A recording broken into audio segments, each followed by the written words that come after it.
जो जानते पहचानते हैं, ये सारे जनता सरकार मोर्चा के साथी हैं। और बैंकिंग ने जो देश की जनता के साथ जो फ्रॉड किया है ना, उसके दस्तावेज हम ले आए आरबीआई की आर्काइव से निकलवा के, और उस फ्रॉड के हिसाब से हमने आपको कुछ नोटिस सर्व कर रखे हुए हैं, आवेदन दिया हुआ है। ठीक है, आपके पास तो लीगल पूरी फौज है वकीलों की, उस फौज को बोलो कि लाओ यार इसका लूप होल काट के, कोई कह दो जो उनसे पीछे लिए थे वहीं दे दो, न्यू लिख के दे दो। आपने भेजा उसका जवाब है नहीं भाई, जवाब तो बनता है, जवाब है ना जी। तो जवाब के बिना तो कोई लॉजिक ही नहीं, फिर ना कोई पूछण का, ना पीछे मांगण का, ना कूड़ की, तो दूर की बात है। जवाब के बिना तो कोई भाई, क्योंकि ना तो आपसे पैसे ले रखे, बैंक से ले रखे। और बैंक ने देखो, एक कमाल की बात यह है कि बैंक ने जब पैसे दिए थे तब सारी पड़ताल करी थी। मन दे दे, ठीक है जी। अब बैंक ने जब पैसे दिए तो उस टाइम आदमी की पूरी पड़ताल करी, भाई देने लायक है नहीं है, इसका ब्योंत है कि नहीं, जितना गुंजाइश है उससे कम देवे बैंक, तो बैंक कभी उससे ऊपर नहीं देता। तो बैंक की पूरी गुंजाइश के बाद भी ये इस लेवल पे कैसे पहुंचे कि ना दे पाए, ये भी पूरा खेल है, ये भी पूरा षड्यंत्र। ऐसा हो ही नहीं सकता कि बैंक वालों को नवंबर की नोटबंदी से पहले सितंबर वाले जो क्वार्टर है उससे पहले तक डंडा किया जाए कि लोन बांटो, और फिर अचानक से लॉकडाउन हो जाए। तो पूरी स्क्रिप्ट लिखी जाती है पूरी की पूरी कि जमीनों के ऊपर कब्जा कैसे करना है, रुपए का डिवेल्यूएशन कैसे करना है, उस खेल को कैसे बढ़ाना है। तो इस खेल में वो इस्तेमाल करता है हमारे भाई बंधुओं को। अब आप लोग तो हमारे भाई बंधु हैं। अंग्रेज जब आए थे, जब गोलियां चलवाया था जनरल डायर जैसे लोगों ने, वो हमारे तो भाइयों से चलवाई थी। तो अब आपको बुरे बनाएंगे वो, तो ठीक है, खुद तो बैठे हैं वहां, बैठे बैठे वहां से पूरी बैंकिंग को घुमा रहे हैं। आप लोगों को पता है कि आप सरकारी कर्मचारी नहीं हो, एसबीआई वाले भी नहीं है, कोई भी बैंकिंग कर्मचारी, मैं बताता हूं, बैंकिंग का कोई भी कर्मचारी, इवन आरबीआई का कर्मचारी भी सरकारी कर्मचारी नहीं है। ये बैंगलोर हाई कोर्ट का आदेश है, वो हमारे पास उसकी कॉपी पड़ी है।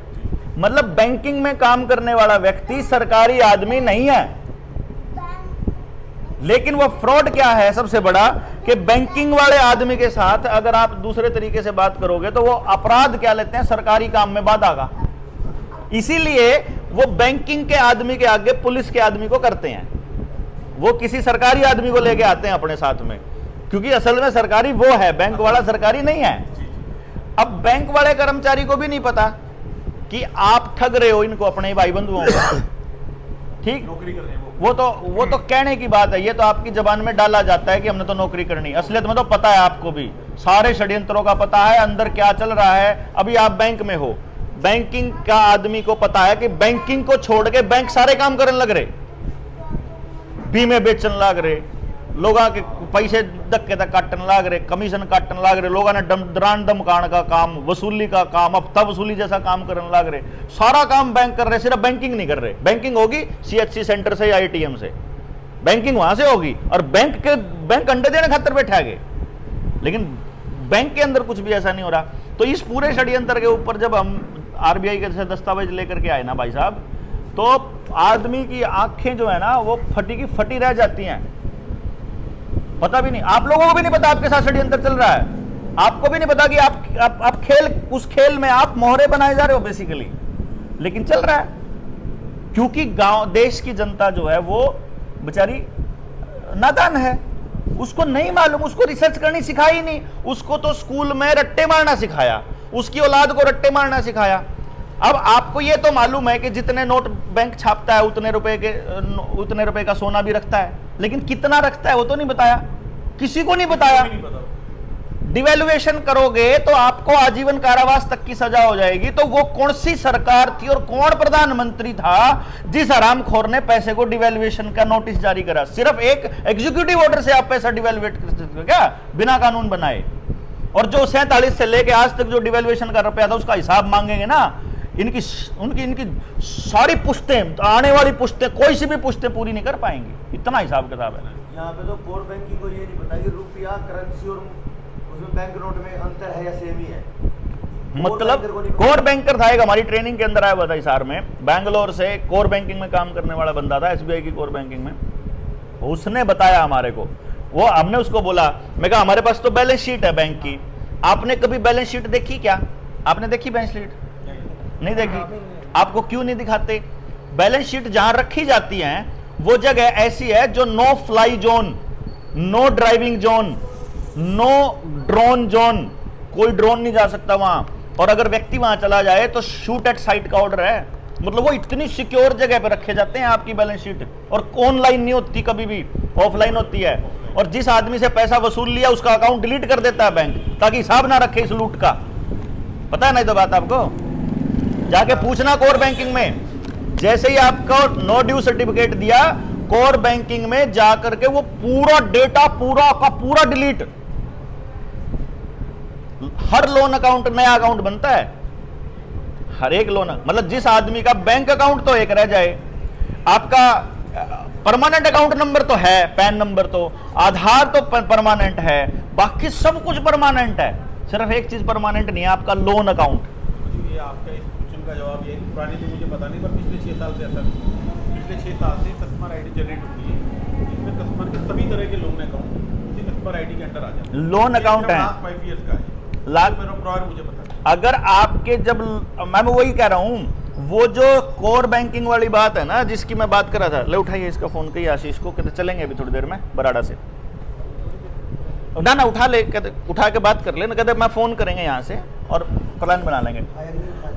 जो वो है ना कोर बैंकिंग, और जो आपकी बैलेंस शीट होती है, बैलेंस शीट का, अरे किसी को भी ये नहीं पता कि बैलेंस शीट खेलते कैसे हैं खेल में।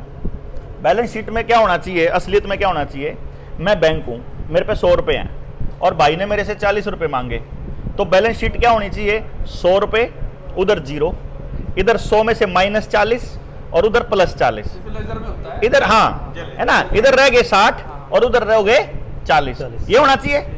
होता क्या है रियलिटी में, क्या होता है, 100 0 40 40, बैंक इधर माइनस लगाना भूल जाता है। जैसे ही बंदा लोन लेता है, बैलेंस शीट में 140 हो जाते हैं, और 40 बंदे पे तो लेने भी हैं, और ब्याज के साथ लेने, और ब्याज से लेने, और बैंक लिखता नहीं कि ब्याज है, ये सर्विस चार्ज बताता है, क्योंकि बैंक को मालूम है कि ये इलीगल है ब्याज लेना, और वो ब्याज लेने को इसलिए सर्विस चार्ज के नाम पे चार्ज ले लिया, और वो ब्याज ले लिया, उस ब्याज को लेते ही फिर आगे चढ़ा देता है, मूलधन बना देता है, और मूलधन को छाप लेता है साथ के साथ। इसीलिए 2016 से पहले 34 लाख करोड़ रुपए, 16 लाख करोड़ रुपए की करेंसी थी, पेपर करेंसी जो हमारे देश के अंदर छपी हुई, आज के टाइम 34 लाख करोड़ है साहब, सिर्फ 8 साल में। यानी जितना पूरे 70 साल में छापा नोट, उतना ही नोट पिछले 6 साल में छाप दिया, 2016 से लेके आज तक। 2002 का नोट आया, जब 2000 का नोट आया तब से लेकर, और 2000 का नोट गायब कर दिया, बिना कोई सिक्योरिटी बाजार से गायब। आप 10वीं की सनद पे ले लो भाई साहब, 12वीं की पे ले लो, आधार और कुछ नहीं है, नहीं कति अनपढ़, आधार कार्ड पे ले लो। ऐसा कौन है कि 34 लाख करोड़ रुपया पड़ा हुआ है बंदे की जेब में, और लोन दे रखा 156 लाख करोड़ का। इस टाइम देश की जनता पे 156 लाख करोड़ का लोन है। जब पैसा ही नहीं है बैंकों के पास इतना, जब पेपर करेंसी नहीं छपी हुई, तो लोन कैसे दे दिया, कहां से दिया, कौन है वो देने वाला, कौन से स्टैंडर्ड पे दिया, क्या मानक स्टैंडर्ड है, कुछ तो तरीका होगा यार देने का। मेरे घर में कुछ होगा जब भी तो दूंगा आपको। हाँ मेरे पास है नहीं, मैं देने लग रहा लोन, कमाल की बात।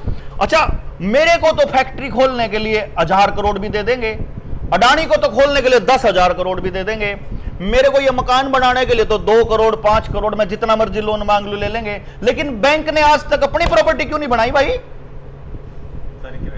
सब कुछ किराए पे, आरबीआई की क्योंकि उनको मालूम है कि हमें भागना है, एक दिन जिस दिन जनता को पता चल गया भागना पड़ेगा। इनके लोग जिनसे आप लोग जो कर्मचारी हो ना बैंकों के, इनके तो लठ मारेंगे आपके पड़ोसी, क्योंकि सच आपने तो प्रोपेगेंडा चलाया ना। अब सरकार ने तो अपना इंजेक्शन वाला प्रोपेगेंडा चला दिया, लेकिन उस प्रोपेगेंडा को घर घर तक पहुंचाने वाली तो आशा वर्कर और आंगनबाड़ी वर्कर थी ना, मास्टर था ना।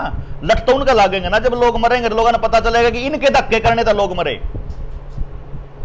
तो ये जो लोग सुसाइड करने लग रहे हैं, वो सुसाइड का असली जिम्मेदार तो आप लोग हो ना, जो बैंकों से आ जाते हैं पैसे मांगने के लिए बिना जवाब दिए। भैया हमने तो नौकरी करनी, नहीं कहते अरे नौकरी करनी। वही जो मैं मास्क वाले मामले में फंसा, वो एसडीएम कह रहा था, करा कि हमने तो नौकरी करनी, और नौकरी करने का मतलब ये होगा कि एडीसी न्यू कह देगा कल शाम ने 4 छोरी लेकर आई हो तो देनी पड़ेगी हमने, ऐसा थोड़ी है यार। जो कानून सम्मत बात है सिर्फ उसको मानो, जो गलत बात है उसको मानने का, आप मना करने का अधिकार है आपका यार। अब मैं नहीं मानता यार, ऐसी कोई बात थोड़ी है। ये बात मेरी समाज के, मेरे जनता के, मेरे लोगों के, मेरे देश के खिलाफ है, मैं नहीं मानता। साफ कह दो अपने अफसर को, अफसर क्या कर देगा। लेकिन नौकरी को इतना बड़ा हुआ बना दिया कि नौकरी बचाने के लिए मतलब बाजू आगे कर दी, कल ना पिछवाड़ा आगे कर दोगे। भाई नौकरी को बचानी थी इसलिए कर रहे, मतलब ये तो रेप करवाने के लिए तैयार हो गए ना आप, या तो प्रोस्टिट्यूशन है ना सीधा सीधा, कि आपको नौकरी का, भूख का, पैसा का लालच डाल गए। तो हम तो यही कह रहे थे साहब, हमारा तो एक ही इतना ही कहना था कि भाई इतना जवाब नहीं आंदा।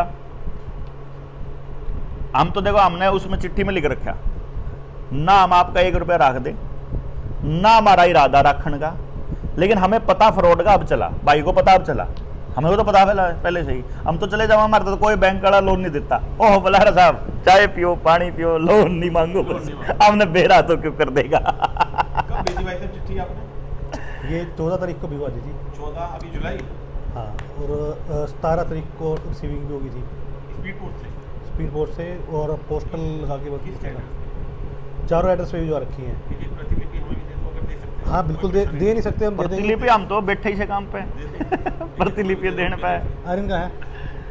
तो आप इनको दे दो, हम चलना जी, हमारा कोई काम होता हम बता दी। बिल्कुल, अजीब खाने का काम है अपना।